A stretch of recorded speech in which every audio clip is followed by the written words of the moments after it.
আসসালামু আলাইকুম। এই দেশে এই সমাজে আইন যে কখনোই সবার জন্য সমান নয় তা এই অন্তর্বর্তী সরকারের সময়েও পরতে পরতে তা প্রমাণিত হচ্ছে। গাজীপুরের পুবাইলের একটি মসজিদের ইমাম মোহাম্মদ রইসউদ্দিন হত্যাকাণ্ডের এক সপ্তাহ পর এসেও দর্শক একজন আসামিকেও পুলিশ গ্রেপ্তার করেনি বা করতে পারেনি।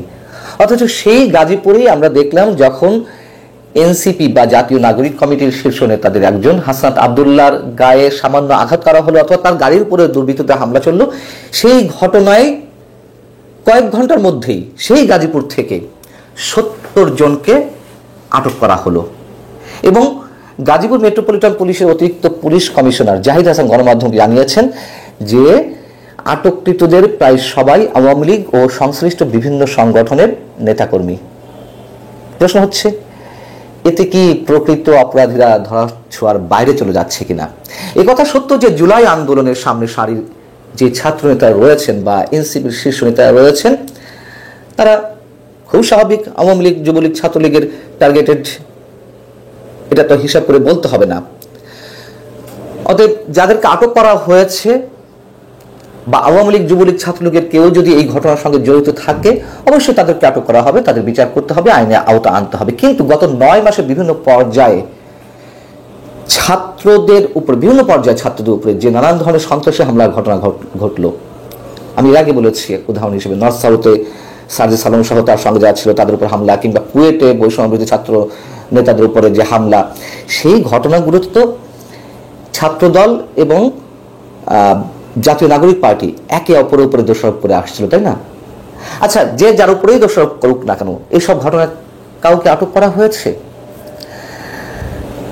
আর একটা কথা একটু মনে করিয়ে দিতে চাই, হাসনাত আবদুল্লাহরা গণঅভ্যুত্থানে নেতৃত্ব দিয়েছেন, স্বৈরাচারী সরকার পতন ঘটিয়েছেন, তাই বলে তারা যে দুধে ধোয়া হয়ে গেছেন, তারা ফ্রেস্তা হয়ে গেছেন, এটি মনে করার কোনো কারণ নেই।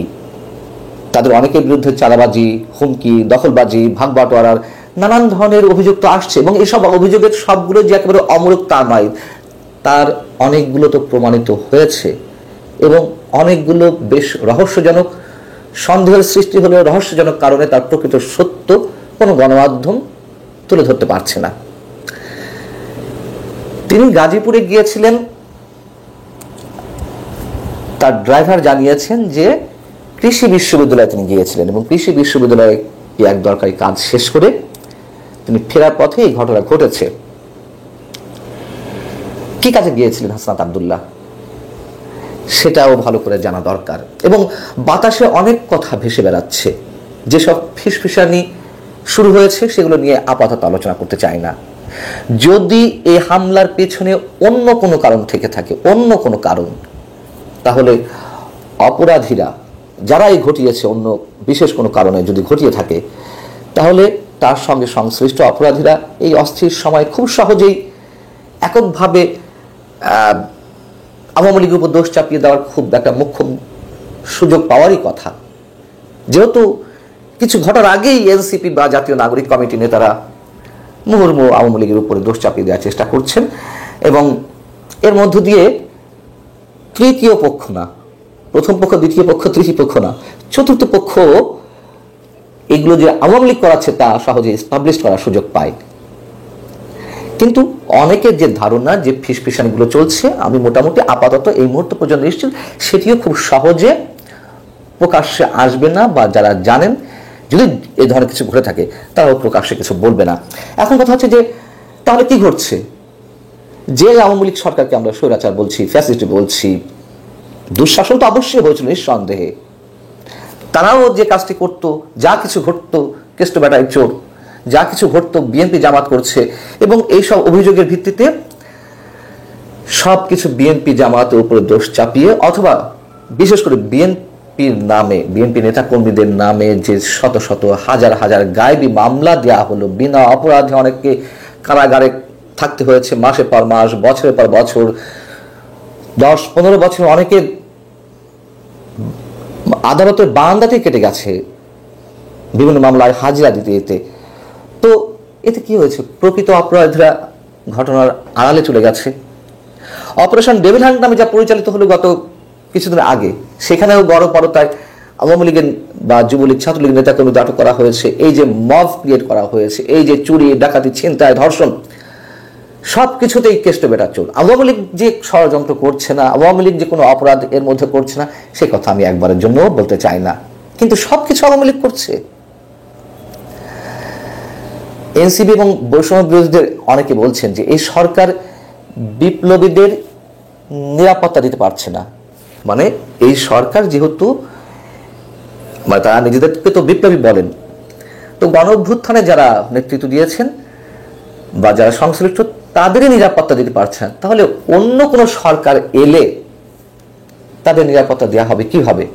খুবই যৌক্তিক প্রশ্ন, কথা সত্য, কিন্তু কথাটি হচ্ছে এই যে আইনের শাসন না থাকলে আসলে কখনোই কারোরই নিরাপত্তা থাকবে না। এখন হাসনাত আব্দুল্লাহ বিশাল একটা ফিগার হয়ে পড়েছেন, এনসিপির শীর্ষ পর্যায়ের একজন। মানে টেলিভিশনগুলো যে কভারেজ আমি দেখলাম, যে এই হামলাতেও যে পরিমাণ কভারেজ, তাতে মনে হচ্ছে দেশের কোনো রাষ্ট্রপতি বা প্রধানমন্ত্রী হামলার শিকার হয়েছেন। কিন্তু আইনের শাসন প্রতিষ্ঠা না হলে শুধু হাসনাত আব্দুল্লাহ কেন, কারণ নিরাপত্তায় কেউ দিতে পারবে না।